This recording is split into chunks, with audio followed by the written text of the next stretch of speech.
Welcome to Breeders Syndicate, the only cannabis show breaking down the myths and history in cannabis. I'm Matthew, seed maker for over a decade and a half, and this is my journey into finding my truth in this wild world of cannabis. I invite you to join me and the Cannaluminati by strapping into the passenger seat. But be warned, it's not always pretty. With the invasion of corporate culture into cannabis, it's getting even more muddy, which is why I've made it my mission to have a permanent record before all the history is lost and buried under a pile of cookies. We're the traditional market. The Syndicate is a collection of seed makers that want to push back against all the smoke and mirrors. In doing so, we will continue to ruffle the feathers of those who oppose. And my personal mission has become much bigger than myself. Welcome to the Cannabis Underground. This is the revolution. Welcome to Reader Syndicate. I'm Matthew, here with my co-host Thousandfold, and today we will be talking about the CODEX. And Thousandfold, would you like to give them an introduction on the CODEX, a brief one, on what it is and what it means? Yeah, sure. So I think this episode is almost an extension of the episode that we call the Name Game on the cannabis information space. And yeah, we are launching our own quote-unquote strain database that we're calling the CODEX. And certainly, we're going to talk about databases out there like Phylos, Leafly, Seedfinder, Strainly, and how we got to the CODEX idea ourselves and how we got to building that. And implicitly like making a comparison between all these different weed databases and what we think is good and what we think is bad about each of them, and what they contributed to our sense of cannabis and cannabis history so far. Sounds good. Yeah, so I don't know, the CODEX itself, I think we'll save most of the details for the end. But yeah, I think all we can say right now is that this is something that I built with the help of Quasi and Anodyne from the Breeders Syndicate. Of course, in consultation with Matt the whole time. And yeah, we built it earlier in the year. So yeah, that's really exciting. And I don't know, Matt, I think we'll get back to it more fully later. Is there anything you want to say at this point about the CODEX? It's just one of those things that I felt always needed to be done, like correctly. And I've always had this goal in mind of how to do it correctly, but never a way to do it correctly. And I think there's a big demand for it. I know there are other things out there that people consider efficient only because maybe their understanding of cannabis genetics is different than mine, so their perspective might be different. But yeah, I mean, that's about where I'll leave it for now. We'll jump into it and go deeper.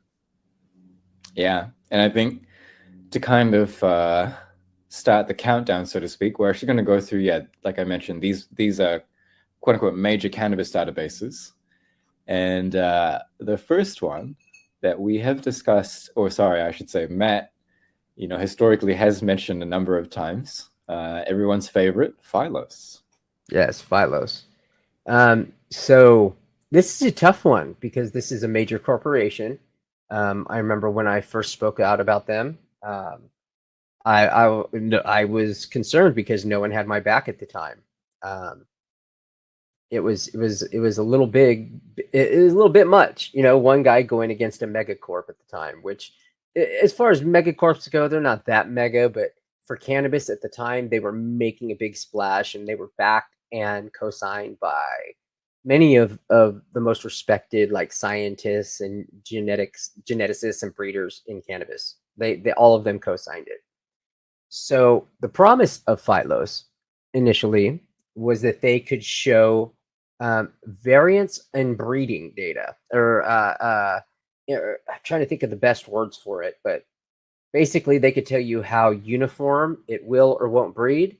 And they tried to say that they could tell you, or like basic idea was to match you up with someone across the country who has equal but opposite genetic variants to you. So you could then combine them and make this amazing F1 hybrid. That was the initial promise. And I think that even Phylos would agree that was their initial statement, how they came out. And that sounded great for me, like being able to understand something, take the material and find out how it's going to breed without having to breed with it's pretty interesting. you know uh, there could be clones that are entered that I'm about to breed with, and I can go look and say, oh, it breeds very narrow, so maybe I should match it up with this as opposed to this polyhybrid, or what have you. Good. One thing, Matt, here, was it the first kind of publicly accessible project in cannabis that involved, like, I don't know if this is the right term, is it like genomic mapping or some kind of genetic mapping? I don't think so. I think medicinal genomics was before them, and there might have been one before. However, okay, so it wasn't the first attempt at this. Correct. However, it was, I think, the first big money attempt at this, and the first time where all these massive breeders co-signed something and immediately went behind it. Guys like Rob Clark, my friend Chimera, and he spoke about this since. Lots of people co-signed it, and we're all about it. Did you talk about this with Chimera on one of the episodes? I may have. I'm sure you would have. Because I'm sure you would have. So it's how we butted heads. Yeah. Right. Okay. So yeah, I mean, like I said, I was very outspoken about it, and when I finally started having interactions with them, because I had a certain spidey sense going off, because they were saying they could do.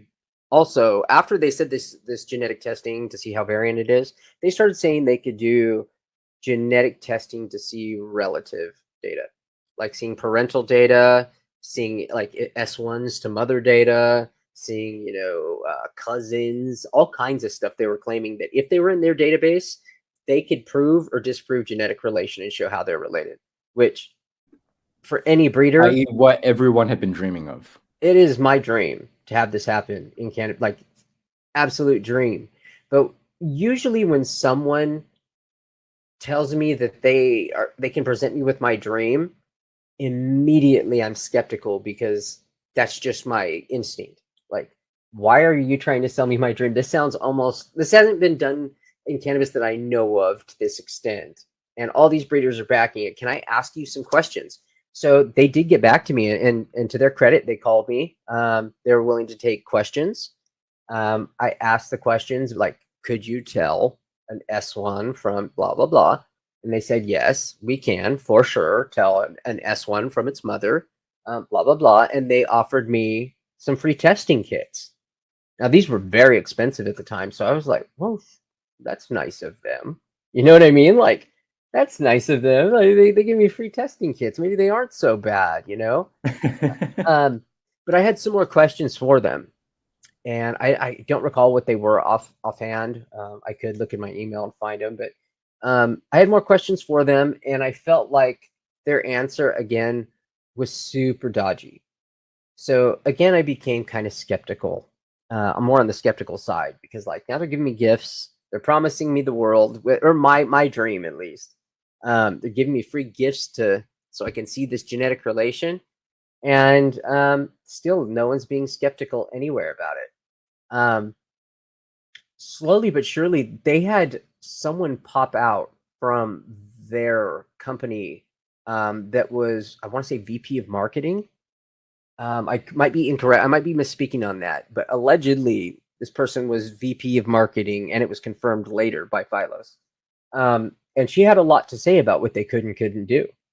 She said that they have artificially, and this is her saying this, not me. It's alleged that they had artificially shifted the galaxy, which I don't know anything about. I couldn't prove it, but that was her claim. And she said that, like, they showed preference to big spenders, which was interesting. And she said that they don't do long read testing there, which was the most interesting to me. Because if they don't do long read testing, it means that they're not getting the full genetic read. And later on, after talking to someone else, as having it explained, which I didn't understand at the time, they were having something called short read done. And when you do short read, you're trying to compare short read to short read. But because of how the clips work, they might not be clipped at the same spot, so you'll never see that same genetic relation. And the reason they were doing short read is because it was cheaper. And Phylos allegedly, I have to be so careful, was hiring out a lab to do the testing. They were not an actual lab. They were having other people do the testing. So again, it was trying to save money, and it shortcut their data so hard that they weren't able to do what they were claiming allegedly. Now, how we were able to test it was I was gonna just make sure that you got into this bit. Yeah. Allegedly, someone that I trust, that's a very good librarian, sent in some samples to Phylos of a parent plant, an S1 of that plant, and some other stuff, and like hybrids of that mother plant that they made the S1s of, just to see like how these were coming back.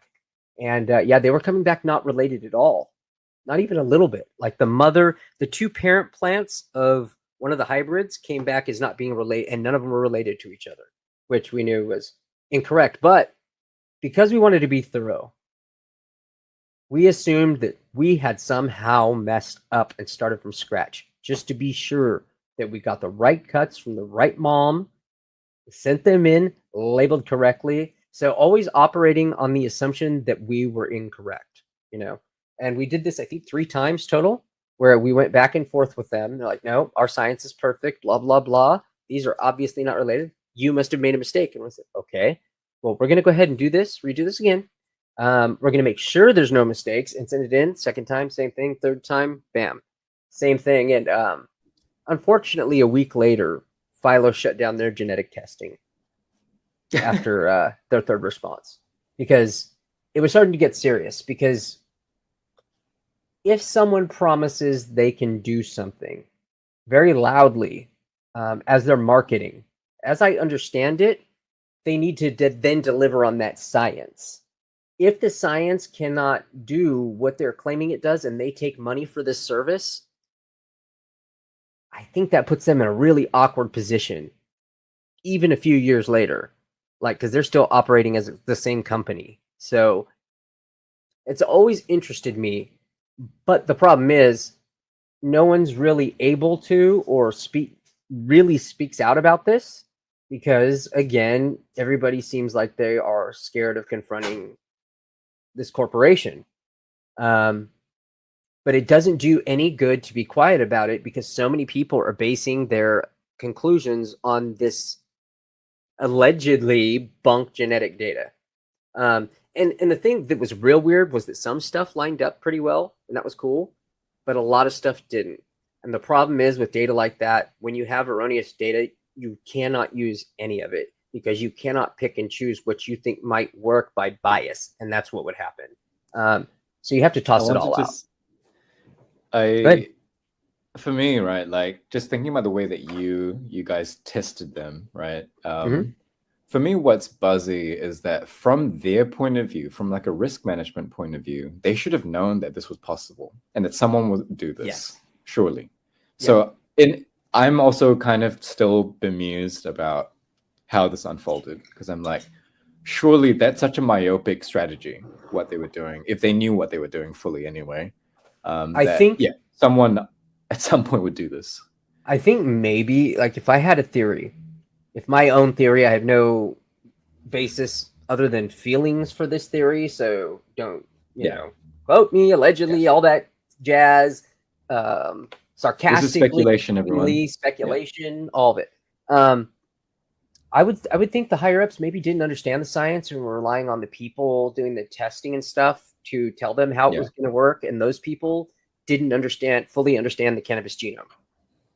Yeah, just like all the like all the other agricultural people that come into cannabis thought they were going to take over our industry with a bunch of PhDs, and then all failed out and flunked out of cannabis and caused the cannabis collapse. So, you know, like it's not just them that assumed all cannabis people were stupid. All PhDs that I know did, that came into our field. Not all, but like a good portion of them, you know, like enough to make it a good generalization and be pretty accurate. To me, Phylos, out of this list of databases we're going to go through, is the biggest bummer for sure. You know, the other ones are kind of like, you know, like they're pros and cons. You know, some of them are like middling in some way, but also they've done certain things that are quite cool. This one is just like really, really kind of heartbreaking because the promise was so incredible, but the under delivery was so severe that like there's just no salvaging it, I feel like. I also wanted to say that, you know, we talked a little bit about, you asked me a little bit about my personal journey into the information space last on the name game episode, and I actually completely forgotten that these websites were really important for me too. And the Phylos Galaxy, when I first saw it, I was just like, oh my God, that's the coolest thing ever. And I couldn't believe it. And come to find, of course, that I shouldn't have believed it as well. Yeah. Because what you could see, I'll just say this, you know, the Galaxy, I don't know, for people who haven't encountered it, the Galaxy is this visualization of supposed relationships between all these various plants in the database. It's like a graph, what you call a graph, not like a chart, but like a network graph of nodes and links. And why I did want to highlight this is because I did take some inspiration from that for our codex, even though, you know, I was still very much a work in progress. There was something about that visual model that I wanted to capture. And yeah, it was just, you know, if Phylos actually delivered, I think, who knows what the downstream consequences would have been if they had actually done what they said they would do. But yeah, so, it was a place that I liked going to for a while. Yeah, it's just, one of the other problems is that so many breeders, like serious breeders, have taken this data, and I find myself doing it because just like everyone else, even though I was really skeptical, I was digging through the Galaxy because I was still so interested, right? Like, because the data's still there, like it could be real. I was so interested in it because this is everything I want. It potentially answered all the questions that I had about my passion. You know what I mean? So a lot of us made conclusions based on this data and spoke very matter-of-factly because the science was telling us this, right? And even though we currently understand now, or at least from our perspective, that it's not reliable, I still find myself having to go back and being like, oh, wait, that's not the parent to that. Why do I still think that? I know that that's not correct. But it happens daily, absolutely daily. I'll be in conversations with other breeders, and we'll be talking, and we'll both know that this is bullshit, and we'll still be like, well, you know, Phylos did say, and then we'll catch ourselves be like, oh, fuck. And it really happens. That's how deeply we trusted the science, and how much as a man, I consider myself a man of science, how much I normally trust science, right? Yeah, when I found it, I was just like, oh, finally, I found it, kind of vibe. Yeah. And I'll say this other thing about the Galaxy that I was personally really interested in. I think the claim was that, you know, we had that episode on baselines, right? One of the claims was that the Galaxy visualization would help you actually like identify what the poles, the multiple poles in the gene pool were, right? So like, Northern Lights over there, there's like OG over here, and there's Trainwreck all the way out there. And again, such a dream if it were real, if it actually corresponded with the real thing. But yeah. One of the things that made me super skeptical too was as they started adding to Phylos, they started adding these weird categories that meant nothing. They had like blueberry as a category. They had blueberry inside hemp. Hemp was a category. OG Kush was a category. Haze was a cat. Like, it was just weird shit that like, this is a whole category. And there were several other that were kind of weird. And then you'd watch what dropped into these categories, and they never really, it just was, I don't know who came up with this idea that these fell in these categories. I know who it was. Who determined it? Who? It was the same person who came up with the Emerald Cup categories. Yeah, Sweets and Dreams, bro. Sweets and Dreams. They got the same guy. Yeah, it's just like, who is quantifying this as OG Kush? I'd really like to talk to them. Can we have this discussion? who made this decision, and why is this the scientific conclusion that blueberry is hemp all of a sudden? Like that, it was very confusing. But that was just, there were so many things like that constantly popped up with them.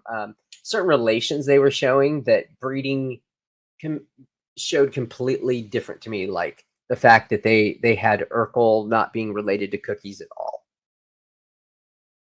OG Kush not related to cookies. And it was just like a Thai land race as OG Kush clone. Just by Rob Clark, no less. Which I love Rob Clark. That's one of my heroes of cannabis, but it was all so confusing. And I didn't understand what was going on with the data. But it was a lot of things that weren't quite conclusive, contradicting each other. I don't know. That's the best way to put it. Yeah. Oh, I did want to just also point out here for everyone that, unfortunately, in the past episodes, we've tried like sharing Matt's screen and going through the web pages and all that, but unfortunately, YouTube doesn't like that at all, so we can't do that. It would have been a great episode to do that on, but sadly, we can't. Kind of. If you want to, if you feel like it, pull these websites up as we're talking about them and have a look yourself. It's kind of stifled the reviews too, for future reviews and all kinds of stuff now. So you will have to figure some stuff out, but we will. We will. Yeah. Anything else about Phylos before we move on? Just that it's again, like I'd say the number 2 cannabis dirty secret, other than the bait and switch. Like it's up there as being like the dirty secret a lot of us know about, but like everybody's terrified to talk about for whatever reason, because people get mad because so many people have based conclusions on this and blah blah blah. Wait, they're a corporation. Dumb question from me: is the website still there? Can people actually still go and see it? I don't know. Okay. I do know they stopped after that a literal week, and I don't know. Maybe it was no correlation at all. I'm sure they're going to say there was no correlation to it, but a week after, me and this other person that's taken very seriously in our community confronted them about the results. They said, no longer doing genetic testing, shutting down, going into autoflowering, blah, blah, blah. See ya. And that was it, it was weird. It was super weird. And the timing was super weird. It's interesting. But, I just looked at it. The website is still there, but like it's quite different now. And the whole 3D Galaxy thing is gone. So they've kind of like gutted it. And that's weird, right? Like, think about all the money that went into that, developing it. Why would they take that down ever? Why would they do that? Like, really think about that. If that's really I will say this. Data, shit. Yeah, I'll say this money-wise. Yeah, there's not a small amount of money. Like the people who did the web development for that would not have been cheap there. No. So. And the other thing is, like, like, didn't people pay for this data? Like, what the hell? Like, if they paid for it to be up there, it's gone. Like, that's interesting. But I mean, I guess they did tell everyone to download your data because they're getting rid of it. And I figured at that point, they're getting rid of it because they don't want to get sued. Oh, allegedly. Allegedly. Satire. Did you want to gesture towards? I don't think you mentioned this. Wasn't there also a controversy around how they were going to use it, or like rumors about how they were going to use it? Yeah, that's right. So that's what I like called the swerve with them, was that like they kept acting like they were being inappropriately attacked by people, and some people were like going public and saying, hey, they're going to get your genetic data and rebuild that clone from nothing. They really thought that they could take like genetic data and like plug it into a tissue or a cell and regrow their clone from that genetic data, which isn't even possible. I don't know. Like, no, I don't think so. I don't think anybody with any scientific understanding was accusing them of this, but they were just like, you'd see them just raging back anytime they were on any kind of podcast talking about, we would never steal genetic data because we can't do that, blah, blah, blah. But like when I was going after them and having real questions for them and talking about what they just were saying and doing that was contradicting, just quiet on that. But yeah, we would never, rebuild from that. It's like nobody's saying that. Nobody important, nobody serious is saying that. But we are saying some other stuff. Why won't you address this? And yeah, I don't know. Like Yeah. the people behind Phylos were super nice, and that sucks because like I could have had a nice friendship with some of them. I imagine in another life, had it not been something I'm so passionate about was so played with by what I considered maybe allegedly cultural vultures, Yeah. If any of you, by the way, have had experiences with Phylos, definitely tell us about it in the comments. Comment below if you ever had your stuff tested by Phylos and let us know what your feelings are. Do you think it was real? Do you trust their data and why? Yeah, I'm interested. Yeah. Even or even if you're like me, just like a armchair whatever theorist, tell us how you feel about what eventuated. Yeah, I'm super interested to see the comments on this one. Super interested. Yeah, I mean, otherwise we can move on to Leafly if you're ready, Matt. Yeah, Leafly, shit.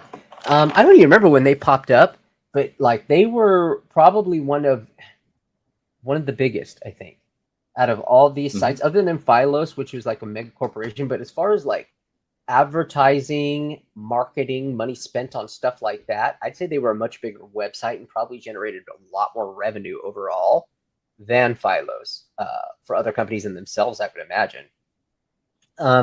They were kind of like a strain database where they listed what they felt were popular strain names, and they would give you blanket, like generic data about like how much percent indica and how much percent sativa, or if it was all indica or all sativa. Most of the time it would just say indica, sativa, or hybrid.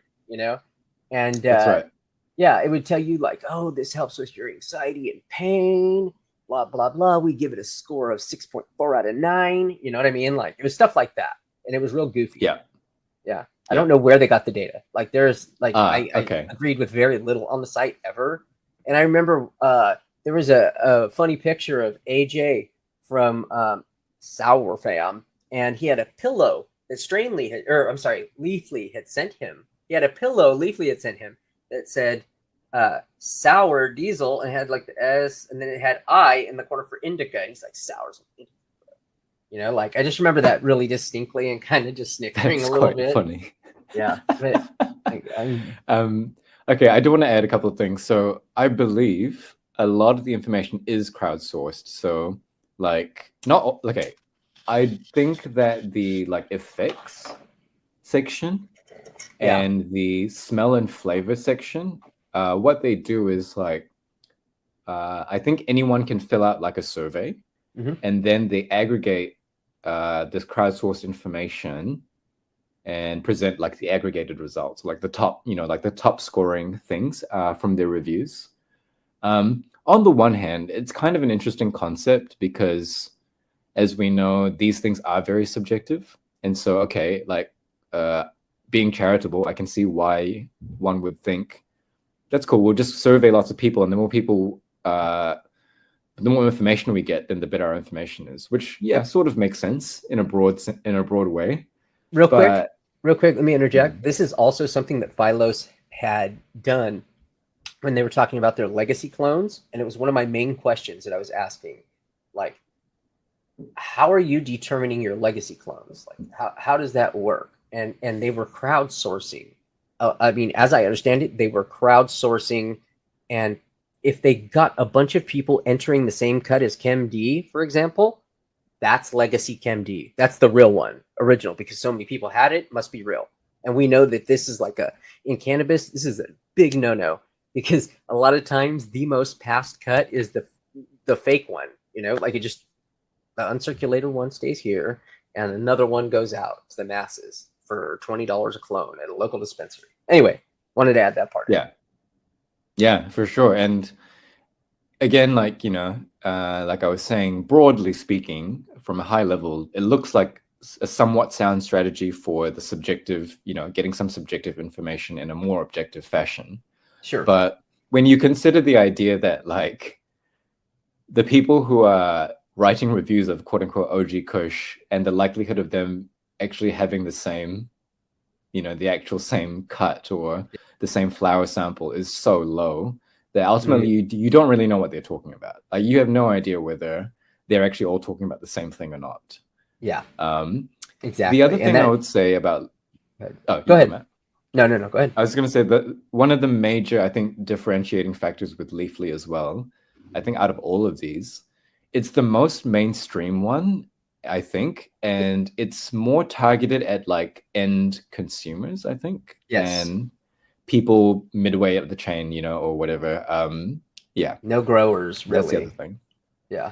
Yeah. I don't know many growers who, like, even the people who were brand new knew that Leafly was silly. Like that just, you know what I mean? Like if you're a grower, you already know that that's incorrect, just by happenstance.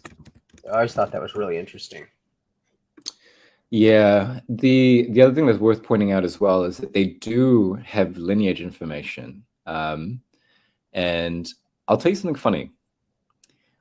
I have a really, really good memory of going there years ago now, and seeing that I'm pretty sure that their OG Kush was still following that, like, what is it, lemon Thai Pakistani myth. Yeah. But I did look at it last night, and they had improved like some of the entries. Like I remember, like they had some fake stuff for ChemDog as well that they'd made up, and now it's all gone, and they just say it's like dog bud unknown. So it looks like they've made some effort to clean some things up. Good for them. Good for them. Because you've had some interactions with them, have you, Matt? No, they're the ones that I've had like zero interaction. Okay. Yeah. Gotcha. They're gotcha. Corp.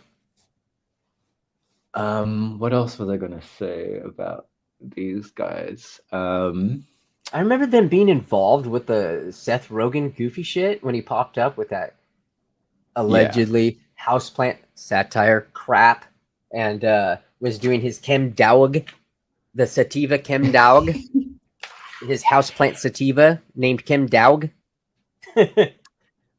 I did want to pull on one thread, which is something you mentioned in the Name Game episode, which is like the possible risks in saying that this quote unquote strain, and again, like, they don't distinguish, is this like, oh no, that could be wrong. I think they do say whether it's a clone or like a line, but the danger in them saying, hey, this strain has these effects, and it's like somehow really reducible to these, and like it's easy to quantify them like this. And you mentioned, one of your questions in the Name Game episode was like, can we really call these systems like proper formal medical systems? Yes.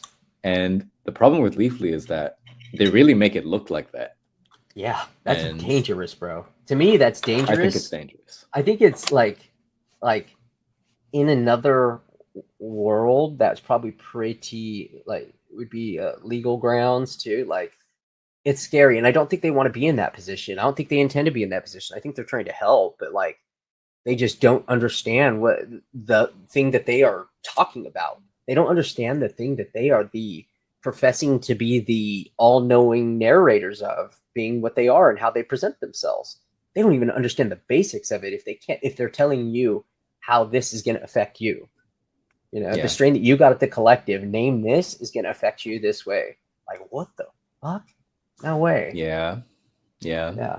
I mean, on like a, how would I put it? On like a more positive note, one thing that it does show me, if nothing else, is how many people still actually do care about this information. It's so low. So that's a nice thing. Like some people are buying stuff and wanting to know more, and that's cool, even if they're just smokers, Yeah. So it does gesture towards something, I hope, better. But yeah, it is what it is. It is.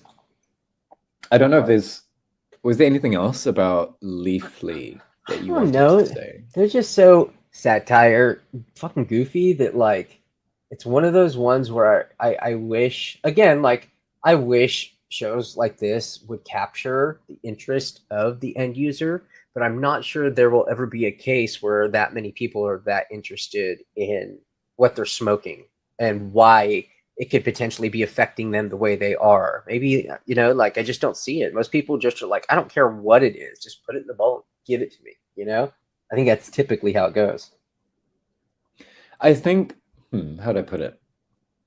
I think there will be some percentage of the population that at least wants some differentiating like information, to be able to at least help make the decision. I like to hope that there's still like that there's still like a significant number of people who do care to a degree. Yeah, I hope so, but I just, actually, you know what? I will say I've been very surprised with the past year, just within the past year, how many people have showed up and seem to deeply, deeply care about that. And that's been surprising because I've never really seen it be more than 20 in my life at a time. And it's, even with the forums and stuff, there were people that like acted like they were super serious about it, but like when you would get into serious discussions with them about why something is or isn't, like get into serious strain discussions, if you went against anything that they believed, it was like, hell no, bro, fuck you. You know what I mean? So nobody was really, I don't know. It was always a really small group of people that were trying to like destroy their own bias too, confront their own biases. I think I could frame that in a way. Okay, I think how I see that is that people will make some minimal effort to find out something. Yeah. Whether the information is good or not is probably beyond their effort. And if you tell them that it's not good information, a lot of people just don't want to expend any more energy. They just want to like cozy up with the idea that they originally had that they were happy with, and they don't want you to like ruin their fun. Yeah, that's accurate. Okay, well, if there's nothing else on Leafly, we can move on to one that I still feel quite sentimental about, which is Seedfinder.eu. Yeah. Where do you want me to start with them? Maybe just a general, like a very broad description of like what kind of information you can find there. So Seedfinder is one of the more, I think, serious attempts at trying to capture genetic data presented from the breeder side as more of a database. Like it's more of a database for seed buyers and breeders, people who are deeply interested in seeds. Yeah. And when it started, that's mainly what it was. It wasn't a big advertisement. It wasn't a big money maker. And it was cool. Oh, that's actually, sorry, that's maybe something we should make a bit more explicit about Leafly as well. One of the driving incentives is definitely like cross-marketing. Yes, that's a big thing. Sure. Yeah. So next to your on your like flower, your plant strain entry, they're going to be like, I imagine, like dispensaries where you can get this. Like, yes. Blah blah. Seed companies where you can get this. Yeah. So Seedfinder, like Matt was saying, seemed mostly to be about lineage. Yes. They do have like a lot of them do have these like quite long form descriptions, which are pretty cool. Accuracy aside. They do have little sections on effects as well, I believe, but it doesn't seem like it's much of the focus. Yeah. Like Matt was saying, seems to mostly be about lineage and then some breeding information. I can't remember exactly. For a while, they were integrating like forum data and pictures and stuff like that. So it was really helpful for a while as far as like the best you could get. And for a long time, I mean, it's still the best you can get, like it's one of the best for doing it, regardless of accuracy. What they put together was special, for sure. Yeah. And just to make the point as well, I think it was also partly crowdsourced or at least semi crowdsourced. So when it started, they contacted me directly and they asked me if I would add my strains to their site.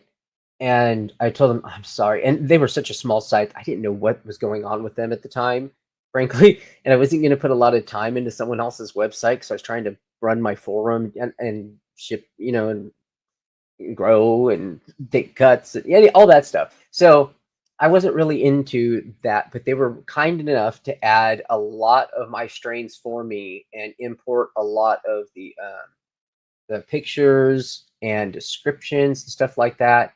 So like I have a very, very like soft spot in my heart for them because they were very kind to do that. They took the time to do that. And they did it pretty, I mean, fairly. Some of it is wrong, but like you're going to get a lot wrong when there's like 200 things to add. So like I don't fault them for a lot of that stuff that they got wrong with mine. And they're very kind to people. Yeah, it definitely struck me as like a fairly or relatively earnest project.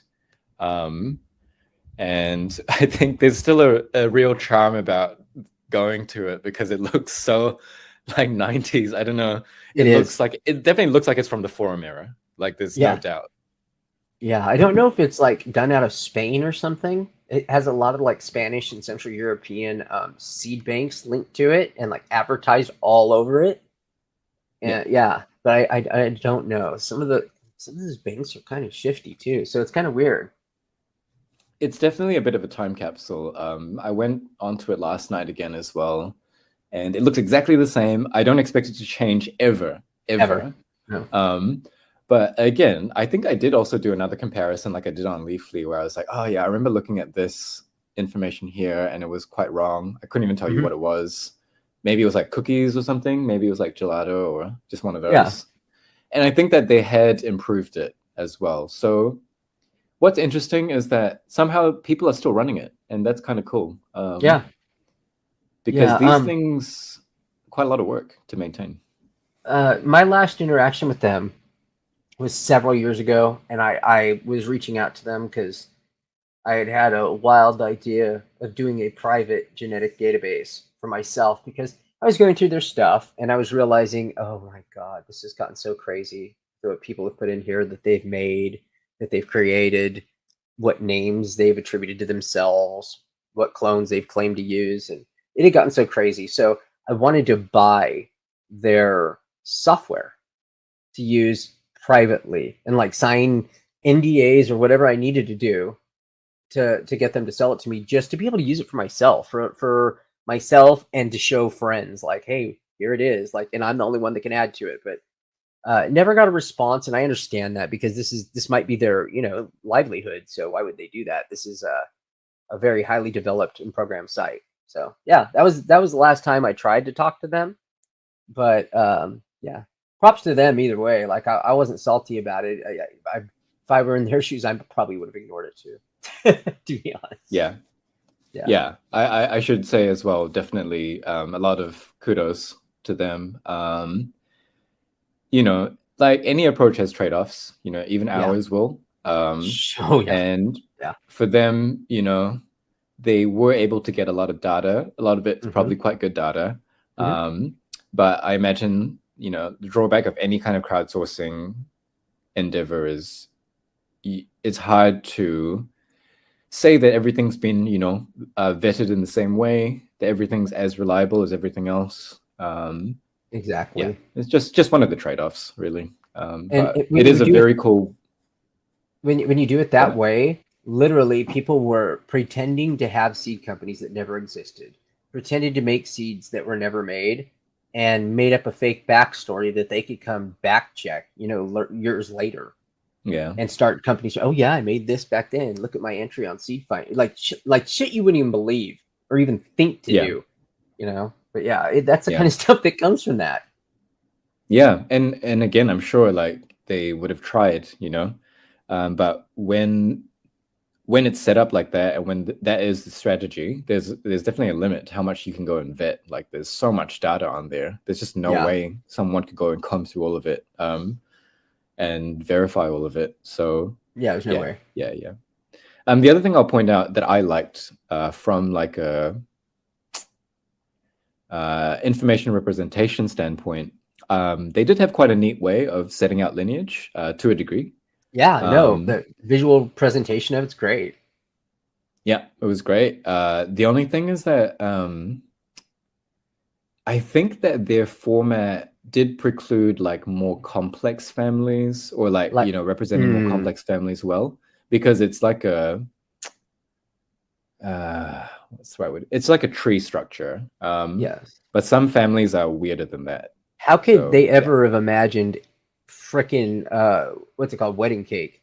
How could they ever have imagined that? Like, if you go look at the genetics for this plant, it's like 9 pages long of just like a tree of cookies crossed back to cookies to cookies to cookies to cookies to OG to cookies.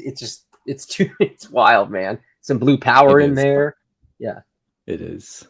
Yeah. But yeah, I definitely have like fond memories of spending, many an hour on the website. Yeah. Yeah. Okay. Oh, stop. Wait, 1 second. Go click like somewhere. Then click subscribe. And then the little bell thing right there. And then we're good. Good? Okay, back to the show. Anything else you wanted to say about Seedfinder? No, just that it was, it's what most people consider the best attempt so far. Yeah. Shout out. Yep. Respect. Respect. Strainly. So I'll say this, Matt, before you get into it. Like, I didn't know much about this one because it's more of a marketplace, and any kind of marketplace always has a serious bias towards North America. So I was just like, it's not really for me. But I did go and look at it for the first time, like really in any depth, like last night. But yeah, before this, I didn't really know what it was. I'm interested to hear your take on it, bro. I didn't look too deep. I was like, okay, they're trying to be like the eBay Yes. of cannabis. Like, they do auctions, right? And like they do grow gear, they do seeds, they do clones. Yeah, so pretty comprehensive in terms of like stuff that you can get, but also kind of like the other websites, really quite overwhelming. Like, you get lots and lots and lots of brands. Seems like almost anyone, quote unquote, can have stuff on there. This is true. Maybe a little bit like, okay, how do I tell like who's legit and who's not? Yes. In terms of the target market, it's definitely not as mainstream as Leafly. But yeah, so it's more about growers and breeders than like, consumers, smokers, whatever. They also sell pollen, I noticed. Oh wow, that's a new one. Yeah. So that's what I found, just having a quick look at it. What can you tell us, Matt, about it? So, like, out of all these people, I have the most interaction with these dudes, and I can't even say, like, there are things that I've found that about their site from the jump. Like, they contacted me, asked me if I'd sell on their site, and I was like, I don't know, bro. This looks kind of shady. I don't know you. I've had a lot of bad experience by this point, and they sent me a thing, and it asked for my social security number, and I was like, guys, like, who are you? And they told me who they were and more about them, and I understood why and what was going on. And they're not bad dudes. They're a couple of really nice programmer guys. Like, this is their side job. They do this as their hobby. Like, it's not a big company at all. It's just a couple of really nice programmers. And they're from another country. They didn't understand like the complexities of asking like black market growers for their social, because what they were trying to do is make it easier for people to sign up for to receive credit card payments. So that's what the social would be used for, signing you up for a merchant account, blah blah blah. But it also left them room for a lot of liability, right? So I talked to them about it, and like they're like, oh my god, I hadn't thought about it from that angle, the liability. We're going to try to figure out a workaround for this. And they actually went around trying to figure it out. When I was battling Phylos, and I said no one had my back. That's not entirely true, because after about 6 months, Strainly had my back. And they came out and, made a big public announcement on their site about why this is incorrect, what's going on here, blah, blah, blah. And, I had a lot of admiration for that, because it it's not easy to take stands in this community. And at that time, there was no the pros and cons for standing up against a corporation. There were no pros, all cons, and they did it anyways because it was the right thing to do. So I just, I've run into problems where people pretend to have my seeds on there and are selling fake versions of my packs. But like, if I let them know, that person's gone. They'll never sell on that site again. You know what I mean? So I can't, like, they're doing their at least due diligence, and if people report it, they'll handle it. So I can't say anything bad about them. In fact, like, I have nothing but kind, warm feelings for those dudes, for sure. Yeah. And I mean, I'll say this as well, because it's a marketplace, their primary motivator is not necessarily data in that, No. in the same way as like Seedfinder or Leafly. Correct. They are just about facilitating, transactions. Exactly. So different. They're trying to easily facilitate transactions between person to person for, cannabis genetics or otherwise. Which makes a lot of sense because those things are difficult. So it's necessary. And that's the thing. Like, despite my own stuff being like fake versions of my stuff being sold on there all the time, because I think it's necessary and I think it's hella like piratey and like cool to do, like, I can't hate on it at all. There's nothing negative I can say about this. I'm like, that's kind of punk rock either way, like everybody's going to get fucked to some degree, but like, I think overall, I think it's a neat experience, and we need the ability to do person-to-person buying. And realistically, it's buyer beware. And if you're not doing your research, then that's on you. So in that sense, I'm also very supportive of what they do. Yeah, that was exactly what I was going to point out. That the onus is less on them and on everyone else who's in the community to be vetting each other. It's more of a peer review process, we'll say. Exactly. Like if you're a dickhead on eBay, you're not going to get very far. So luckily they are way more responsive than eBay. I'm sure. They really, they've been so cool over the years. So I'll shout out to them. Shout out. Good people. So what's cool about what we're doing, I think today, I didn't really realize is it's also a little bit of a history on like these different like online projects, whether they're about like e-commerce or data or like this has been the recent 10 to 20 years of cannabis in the internet age, in the social media age. And it's because we talk a lot about social media, but we haven't talked about some of these websites before. So I think now that we're getting into it, I'm like, this is really cool.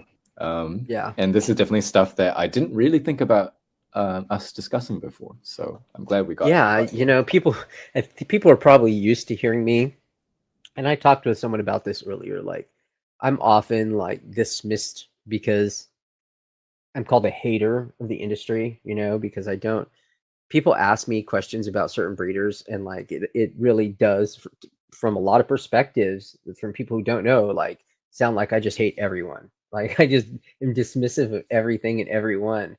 But in reality, I have a lot of like personal interaction with a lot of these people. And it's nice to be able to say something nice about good people in the industry, because I really, unfortunately, feel like it's so far and few between. As a gray area, like, that's what you get. It draws a lot of people like that, and you have to compete with them in the same marketplace, in the same industry, in the same passion in this case, which is really, really screwy for a lot of people. Yeah, and it's not like we have a perfect thing to show. Our codex, well, exactly. I'm of course really excited to talk about it and to launch and share it, of course has serious limits. So sure. No one's going to get this perfect, at least not anytime soon, from what I can tell. We will. We will. But like Matt was saying, definitely worth shouting out all the like cool effort and work and time that people have put into this. One other thing I wanted to say, before Phylos had their visual galaxy, Seedfinder had their galaxy. It was visual. So I will say that part too. It actually started with nice. Yeah. It's just Phylos Galaxy had all the like bells and whistles. It was like sure did. It was 3D and like you could fly. Science, bro. Yeah. It's science. No, this was 3D in the same way, but it was I don't know where it went. It was like a star map type thing on Seedfinder, Is it but gone? I think it's gone. I'm not sure. I don't want to say, Interesting. but I think I had a hard time finding it at least last time I looked for it. I don't know if But I ever saw it, yeah, it weirdly. was there from the site start, and it was really nice, and that's what I really wanted because it was a beautiful representation of it. But yeah, I mean, I'll say this.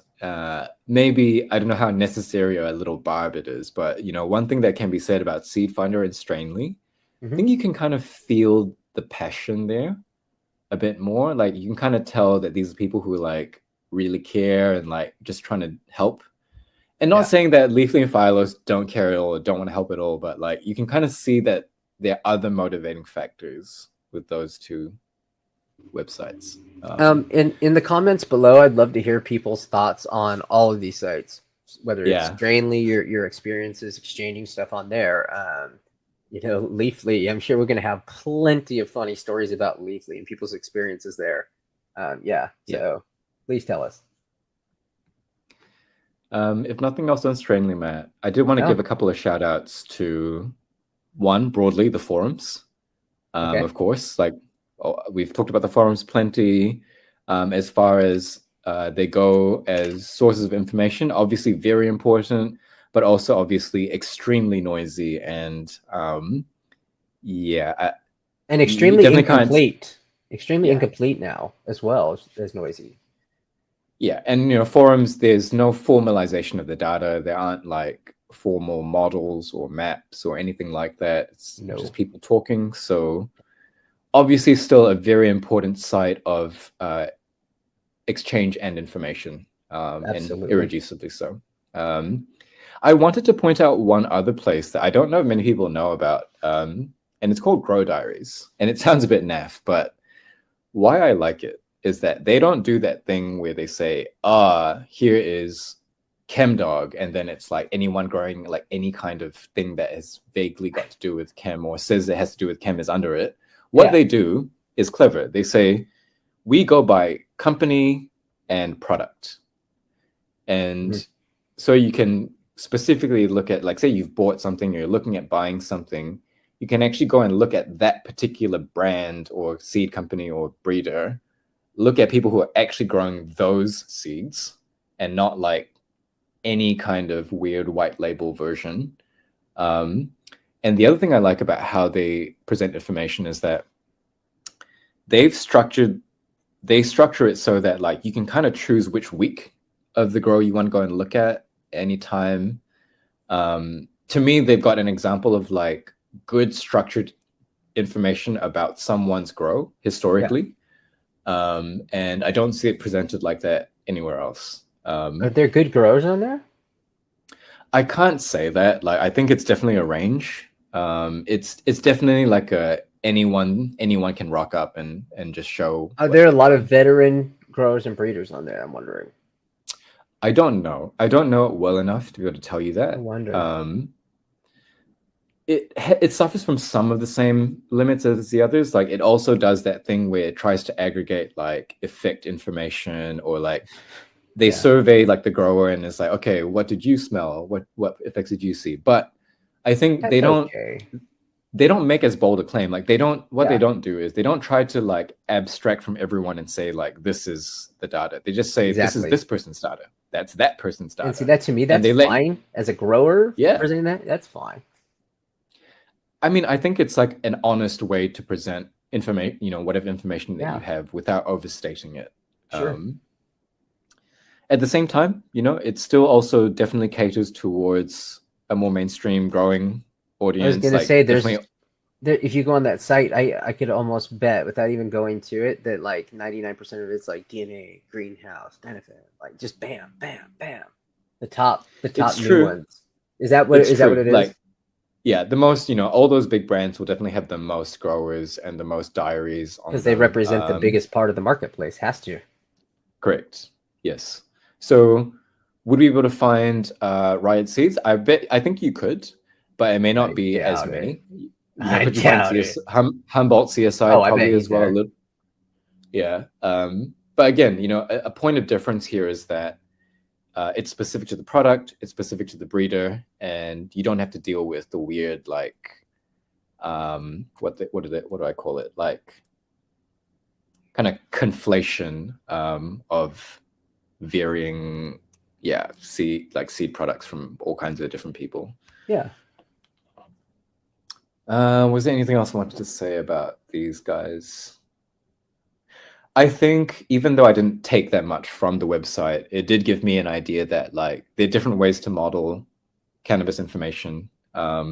This is actually pretty in a cool. structured way. I'm Are you looking at the looking at it site. now? Yeah, it's not a bad site. It's kind of cool. I think it's novel. I don't think anyone else has done it like them, and I thought Yeah. that was cool. No, Yeah. this is decent. This is cool. Yeah.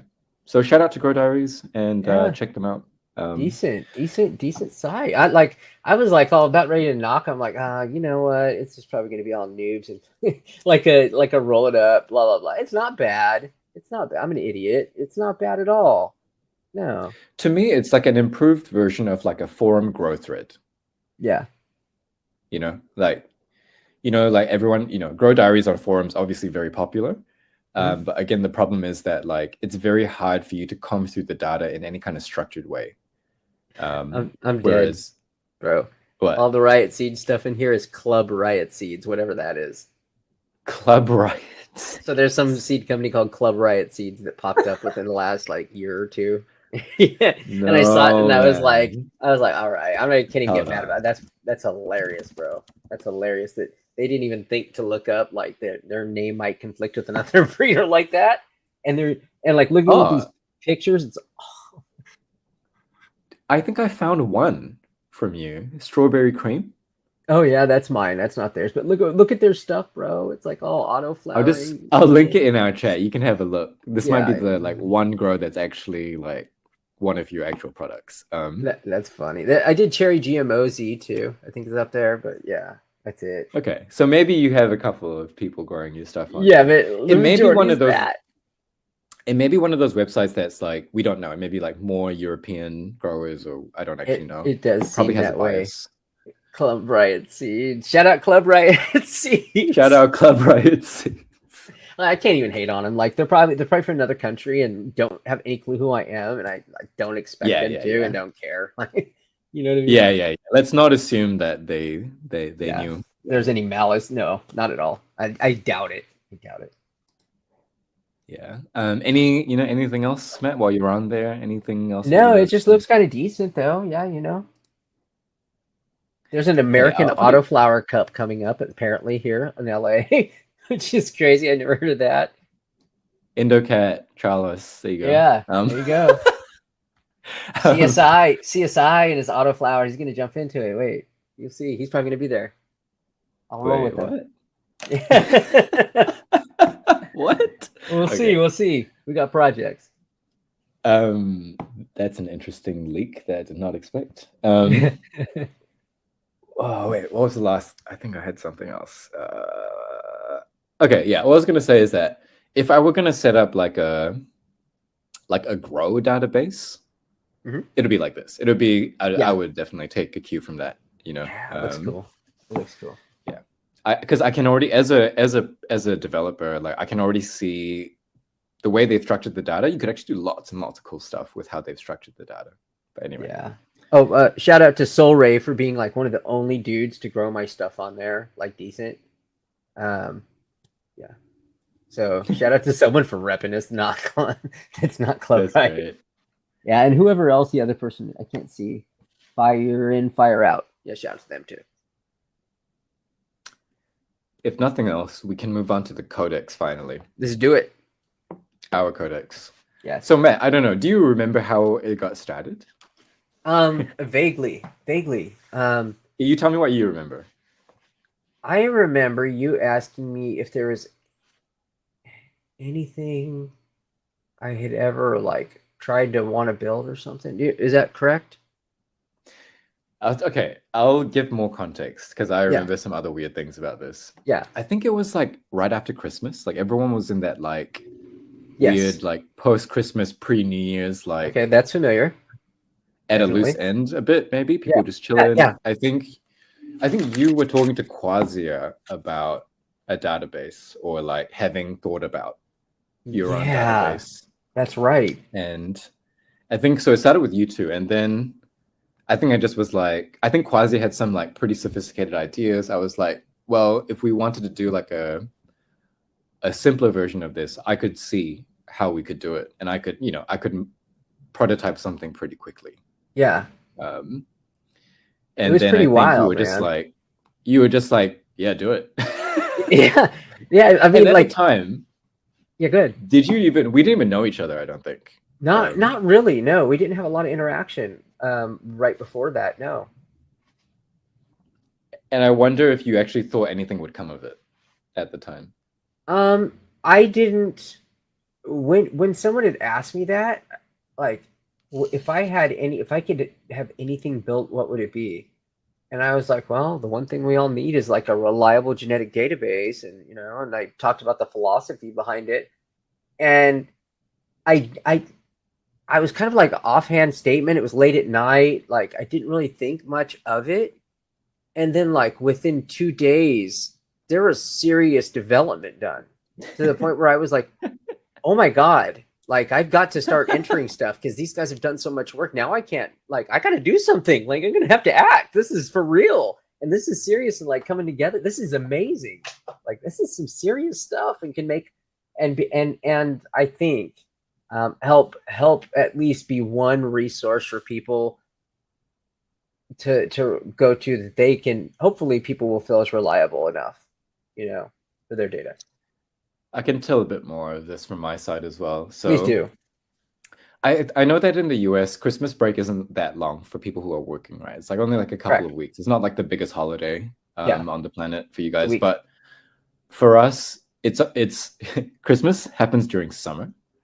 And like this, you can imagine that. And then the country kind of almost shuts down for like 2 months, it feels like, from like December to like Feb. It feels like the country goes really quiet. Because people just go out to like people go to the beaches and stuff and chill. Oh wow, that's kind of cool. So for me, it's always this kind of weird. It's a nice time, but it's kind of like a bit restless. It's weirdly quiet. And I think when the idea came about, so obviously context, I'm a web developer, and when the idea came about, like I was like, I've actually done some stuff with similar kinds of data. And representing similar kinds of data like relationships and, kind of like network maps of relationships. And I was like, I think I could actually like do this pretty quick, or at least have a prototype pretty quick. Yeah. And so I think I just I got on the buzz. I had a lot of energy, and I had like a manic couple of weeks, maybe like 2 to 3 weeks of just smashing it. It was insane, bro.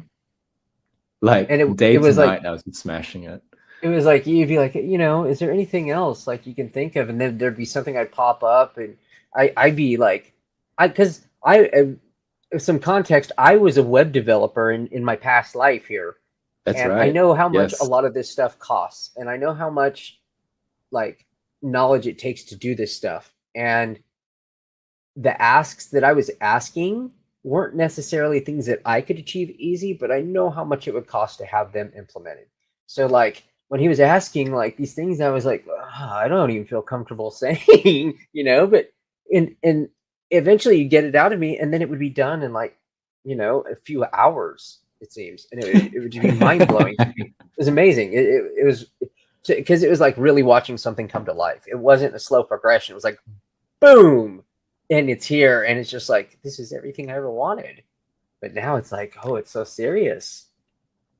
It was a fun period for me. It was like I was on holiday and I got to talk to Matt, who I'd never interacted with, and I was like, "This is nuts that we're doing this." But yeah. It was a blast. But it was. I also will say it was a lot of trust in you for me, because you really didn't know me, and I could have been the scumbag that everyone said and just been like, "Yeah, thanks, bro." Like, thanks, nice to know you. But like.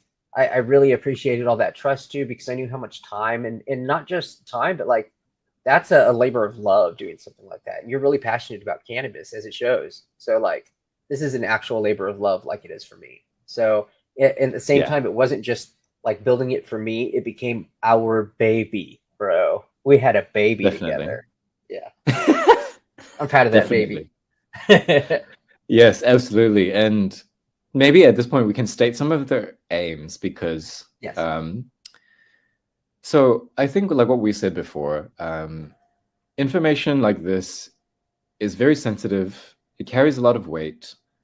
And one thing I think in terms of strategy, one thing I really didn't want to do was overstate or overrepresent anything. Yeah. So I knew off the bat we weren't going to be doing like effects.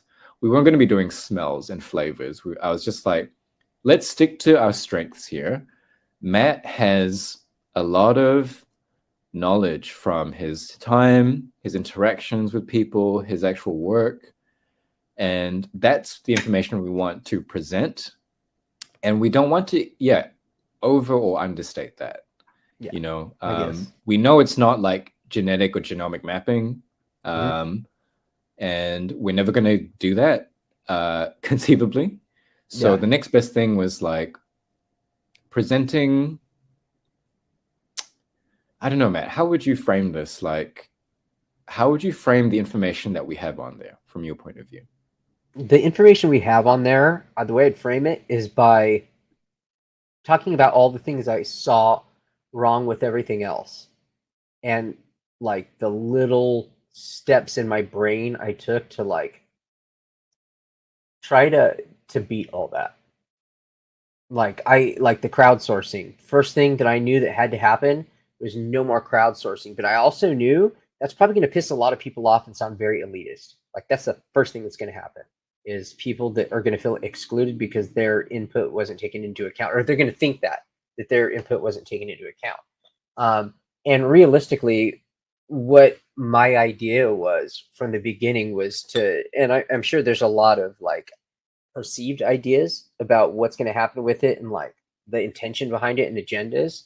But realistically, like my idea for it was to have essentially a place where people could go look at the most important strains in cannabis, the baselines that we talk about on here, land races, get realistic, like not just supposed data from people that may or may not be cannabis people over there that are trying to sell seeds and blah, blah, blah. People who are over there that are researchers that are doing this stuff that have good input are going to be putting in like to the landrace part. That's not my expertise. So like, but with my, the one thing I do know is people, because I've been in the scene so long. So it's not necessarily just about my knowledge of strains. It's about my knowledge of people who have the knowledge of those strains, most importantly, which is what the show is in a sense, you know, like me bringing those people together to talk. And now this is aggregating that data. Yeah. Yeah. So you could almost see it like Matt is facilitating, curating this database. And, you know, obviously a major difference between that and some of the other databases we mentioned is that these people weren't part of the industry, conceivably, and were not there or present when a lot of this was going on. And Matt is one of those people. So even though, of course, you know, you have the obvious trade-off of it being Matt and perhaps like a smaller group of people, one of the benefits you get. So okay, we'll say straight up that like we have no ambitions or delusions about the perfect, you know, like how perfect the information is. It's obviously going to be Matt's best account based on what he knows. But what you do get is accountability, transparency, and like responsibility. So, you know, this is a work in progress. Matt's not even probably near done, but we're going to launch it. And Matt will conceivably be working on it. Eventually, we might get more people to come and help.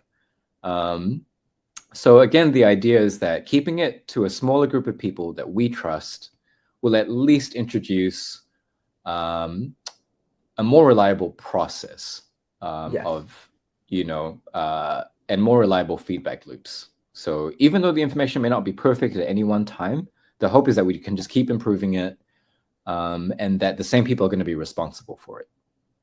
Yeah, and again, a lot of it's going to be different than what people perceive. I'm not adding my own strains on there because I don't think my own strains are like are part of the history of cannabis. I don't think I've done anything that's revolutionary per se. So my strains are not going to be on this site presenting them as like like these are important, kind of sneak them in the back door. That's not what it's for. It's not like built with an agenda like that. I mean, realistically, what I wanted was something for me to go and resource, and I don't need to resource info on my strains because they're in my head. I think that's a really good point, by the way. I think we were building what we wanted to consume ourselves. Yeah, sure. Here we go. Yeah, Sorry. sure. Fucking Adam Bird. Okay, go ahead. Sorry. That was so well timed. We just wanted to, ultimately, we wanted to build something that we ourselves would be interested in going and looking at. Yeah. You know, we wanted to build the thing that we dreamed of. And I wanted something I could share with my breeder friends, like as a resource. And that was mainly it. Like, so sorry, Matt. One more thing that I wanted to just make sure was really clear to people is that we're not trying to have every single cut of hype or noteworthiness on there. It's really about, like what Matt was saying, you can consider it like it's a hall of fame of sorts, or like legacy strains or whatever. It's more about that. It's more about impact and history than it is about more plants. Yeah, exactly. And some of the ones with a lot of legend around them that we've tried to crack over the years, like, for example, ChemDog, which, you know, is a very controversial strain. And it was one of the ones that took me some time, and just thinking about it, I figured out a few ways on how to approach it, because it's not one that I could just approach from, this is what we've seen in the plants from my perspective and a few other breeders' perspectives, and this is what they are. I didn't feel comfortable just doing that. That's one where I feel like it needs to have all of the history with it, the forum posts from ChemDog himself, from P-Bud, from JJ New York, from everyone that's been involved all the way up the line, every last one of their quotes, so everyone can make, you know, conclusions for themselves based on what these guys themselves said. It helps put a lot into perspective when you have all that stuff, and it helps it also be a more valuable historical resource, because it's not just me telling you what I think based on my experience, because that can always be based on faith or agenda.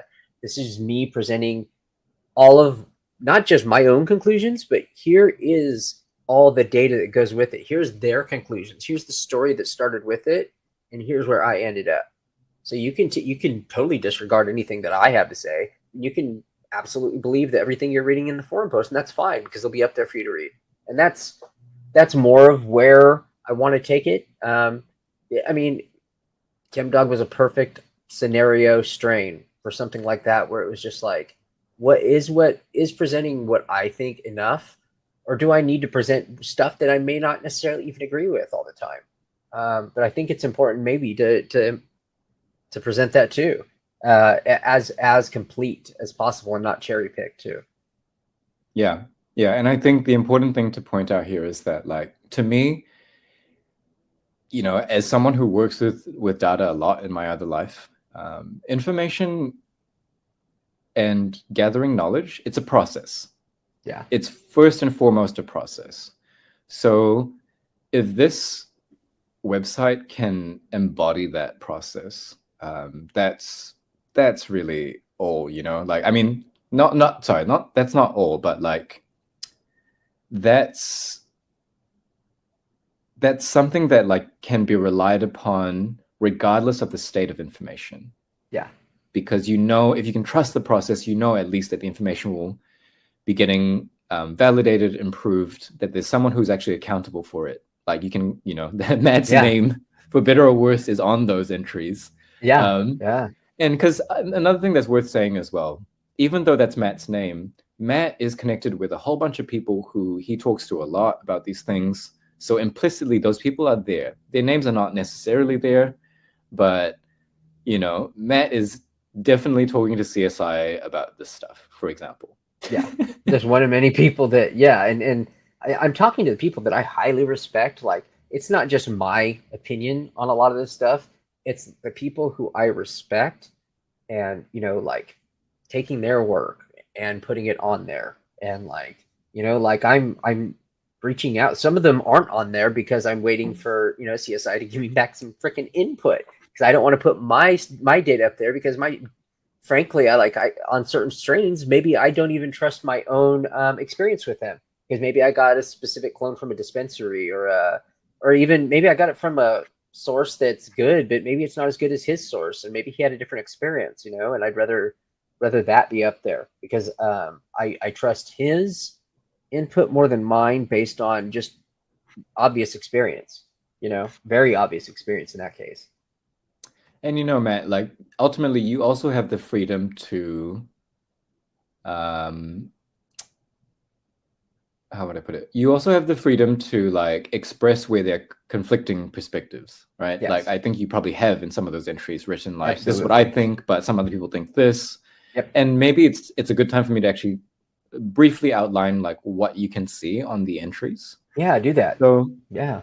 So Matt, I left a link to the ChemDog one in the chat if you want to go and quickly look at it while I'm saying this. Sure. But so the first thing you can see the parents, at least what we know of the parents. You can see the aliases, i.e. the various names this cut or line has had. Yeah. You can see the children. And a really important thing that we added in, we'll come back to this anecdote later. Yeah. A bit of arse covering. We added what we call information certainty. Yes. And this is for Matt to be like, hey, this is wild speculation. Like, don't, take this with a huge grain of, a fistful of salt. Or on the other end of it, no, this is like pretty damn certain. Like, I'm very confident in this. Yeah. And so there's a little rating just to kind of indicate, like, how certain Matt is. Then there's filial generation. There is whether this is referring to a line or cut, which I think is very important because often that's like, very blurry. Yeah. Is this a line or is this an individual plant? Yeah. Matt, we've also listed like some of the people we know have either are holding or historically have been known to have held these plants. Yep. We have a year of origin, region of origin, just broad description. And then we have, like I was saying before, my early version of a Phylos galaxy type thing. Yes. I do want to say that like this is what I'm most proud of and most embarrassed of, because you'll notice that you can kind of zoom in on the immediate family, which works pretty well. But once you go to the extended family, i.e. like the whole tree, it gets pretty crazy. So that's gonna be a work in progress kind of thing. Sure.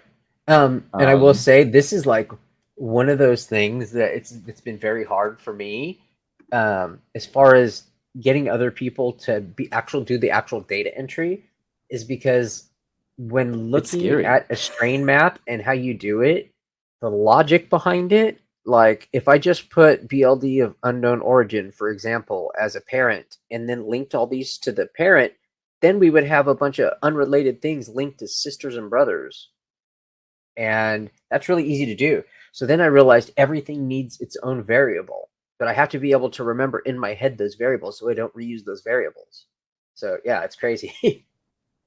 Okay, so just to be clear, Matt's talking about a situation where like, some famous plant, we know, we can guess that the parent is like, some like NLD, BLD, and in the database, that becomes its own entry, that BLD or NLD, whatever it is, generic thing.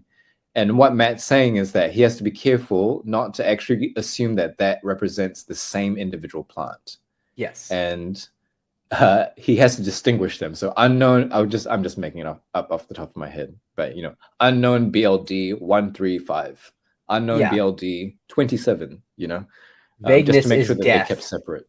Yeah, you can't be vague. So even when they're placeholders, we need to be really clear that they are separate placeholders. And trying to teach people my syntax of like how I choose which variable in the name, and it's been very hard. No one's picked it up yet. So, and I think it's actually been like kind of, some people are like, oh, I'm not even going to try.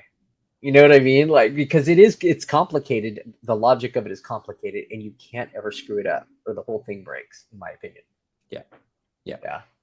So, on that note, I should say we want as much feedback as we can get from people. One thing that I haven't built yet that I really do want to build, that Matt and I discussed last week, is actually a little like comments feature at the bottom, so people can actually say what they think on the page.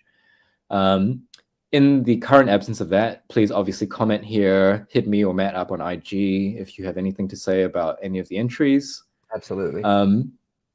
Last couple of things that we have on the plant pages at the moment is a references section. So the idea here is to link any other kind of content, whether it's like a forum thread, Breed of Syndicate episode, anything. Yeah. We want to like try to flesh those references out. Again, work in progress. We're not quite there yet, but slowly. I think every page will become like a nice little hub of different kinds of information and references. I think so. Like there's great pictures of Chem 1 through 4, which are very hard to find. You know what I mean? Yes. Like, so it's a quick reference on stuff like that. Yeah, photos. Sorry, there are lots of photos. Well, I mean, where we have them. Yeah. They're photos. Was there anything else we wanted to say about what we do have there, Matt? Because otherwise I wanted to move on to like things that I could see coming as well. No, I think it's very much what we just said. So yeah, I think we're good. Oh my God, wait, we haven't even said where it is.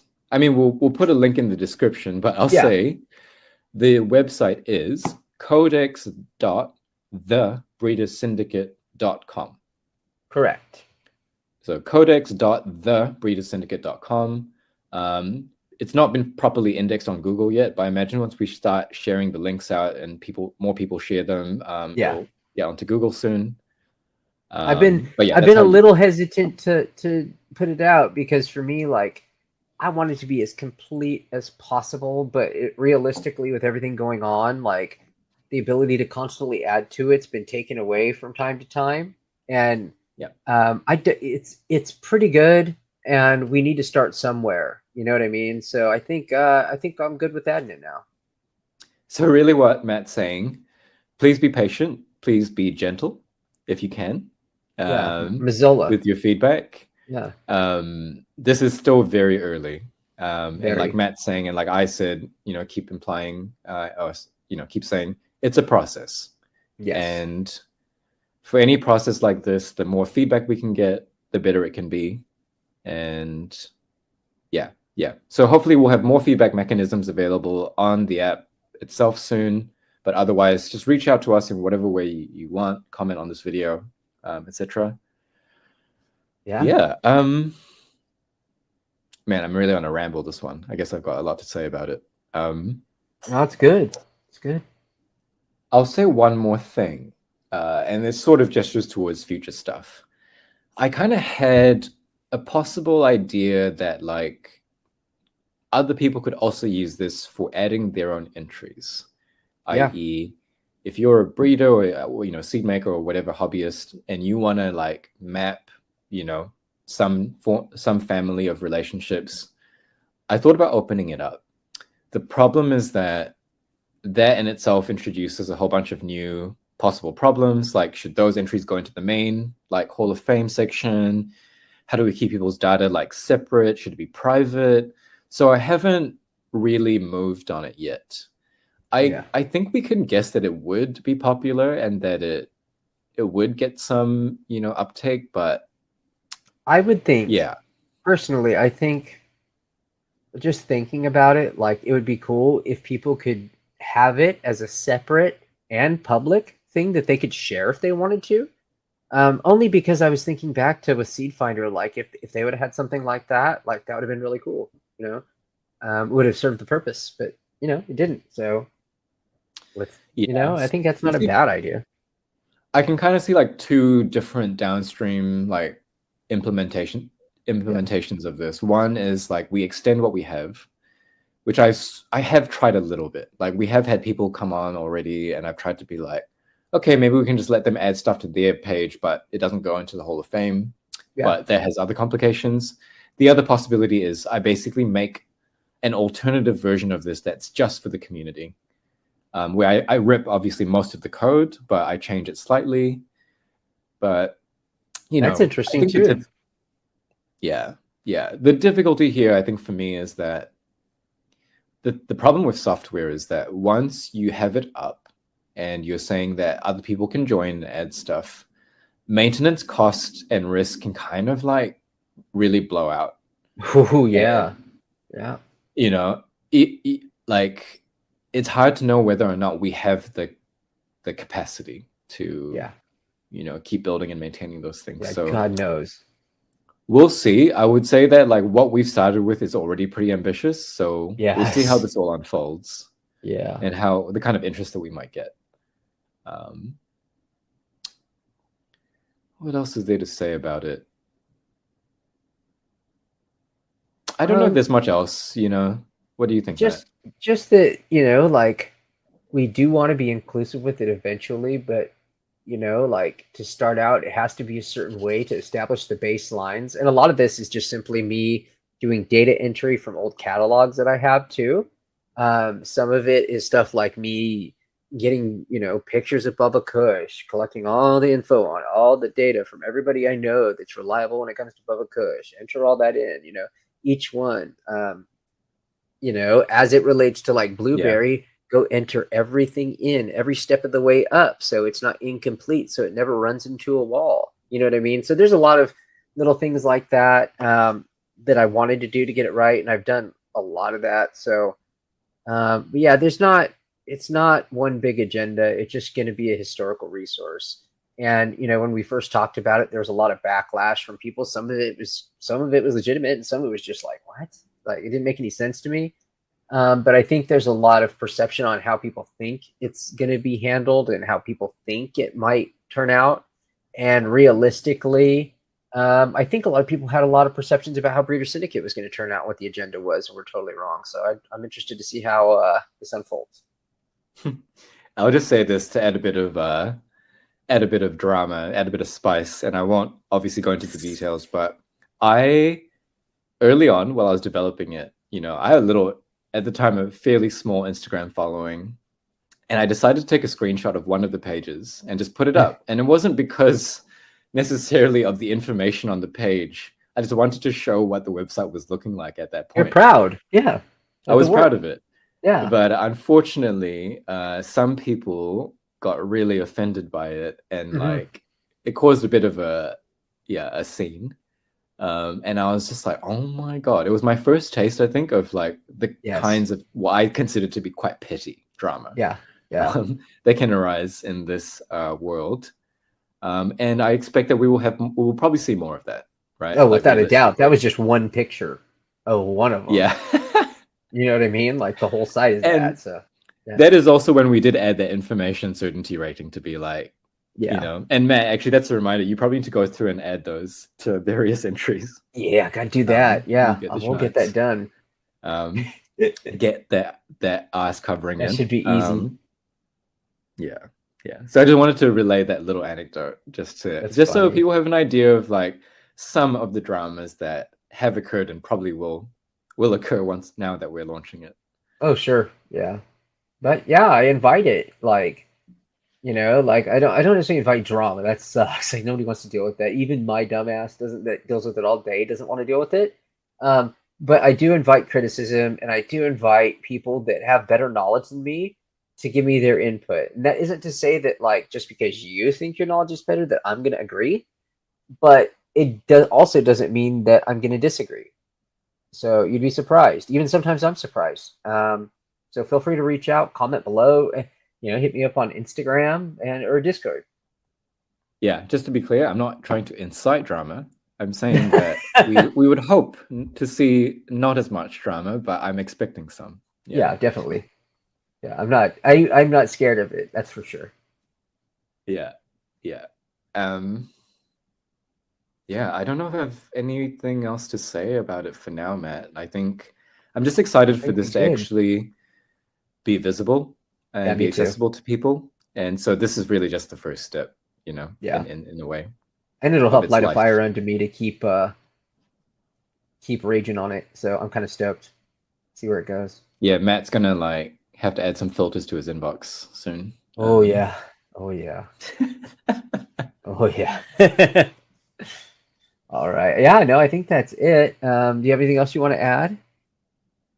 No, again, we'll put the link in the description, but it's codex.thebreedersyndicate.com. Like I said, give us feedback on any of the social media platforms, YouTube, whatever. And again, shout out to right here. Right here, I'm going to put the link right under here because I know how to do that now. There you go. There you go. And yeah, sorry. One thing in talking about the process that I didn't get to say is that thank you so much to Anodyne and Quasia.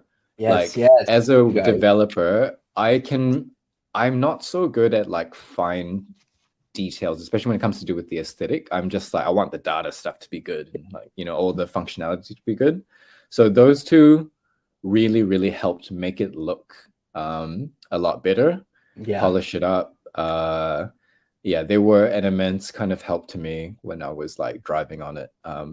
Apologies to YouTube. I didn't give you guys a fucking chance to really get much else in there because I was just going so fast. But yeah, thank you so much for your support and like your work. Yeah, you guys worked really well together. It was insane to watch, like how well you guys all like streamlined together, like boom, boom, boom. Usually people are arguing or bickering for top spot, but everybody was just like, "This is what I'm doing. This is what I'm doing. Bam, let's do it." It was rad. It was really cool. Yeah, I think what I got to see there was like 3 fairly senior professionals, like working together, and that was rad. Like I did not expect to get other people to help. So yeah, that was real amazing. Rad. So yeah, shout out to them. Thank you to them. I guess that's you got anything else you want to get in? Nah, that's it. I'm just excited to see what happens once this episode goes live. Yeah, me too. Very excited to see it. Very excited to see where it goes. So yeah, anything else? Leave the comment below. With that said, plugs. With that, yeah, go check out Breeder Syndicate Patreon. It's patreon.com/Breeder Syndicate. I'll put that link right here, right now. And yeah, the link's in the description too. Go check out riotseeds.com for all the Riot Seeds spray and all of your Riot Seeds needs. There's a lot of other breeders there, so go check it out. And I think that's it. The Patreon Discord, that's where we hang out. It's super fun. And that link's in the description as well. Alrighty. Thank you, everybody. All right. That's a wrap. Cheers. Want to sit at the table with the Syndicate? Check out our Patreon and our link tree or description below. Our merch site is officially live. We have all sorts of shirts, hoodies, and goodies to sort you out, and shipping is super fast, and most importantly, the quality is top-notch. I've been saving old designs for years for this purpose, so please check it out, syndicategear.com. We also have an underground Syndicate Discord where we get together and solve old strain history together daily. It's an amazing community of learning away from IG, and it's an amazing resource for old catalogs and knowledge. We hope you join our union of breeders and growers. Come check it out.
Stop. Wait 1 second. Go click like somewhere. Then click subscribe. And then the little bell thing right there. And then we're good. Good? Okay.